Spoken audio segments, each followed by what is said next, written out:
দফায় আমরা এখানে উপস্থিত হয়েছি অসহায় বানবন্দি মানুষের জন্য কিছু খাদ্য সামগ্রী সংগঠনের পক্ষ থেকে নিয়ে।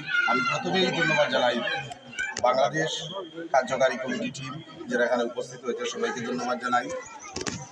আমরা হয়তো আপনাদের এখানে আরও আগে আওয়ার কথা ছিল, বৃষ্টির কারণে অনেকটা সময় লেট হয়েছে, এজন্য আন্তরিকভাবে দুঃখিত। আপনারা সবাই এখানে জমায়েত হয়েছেন।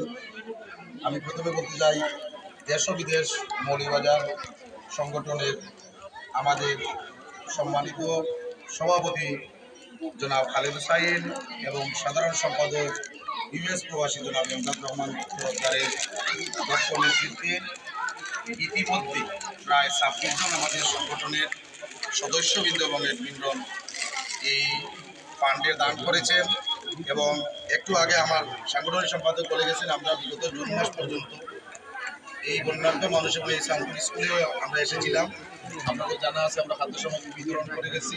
মনোরমত ইউনিয়ন এবং কুলাউড়া বিভিন্ন জায়গায় সংগঠনের পক্ষ থেকে দান বিতরণ করা হয়েছে।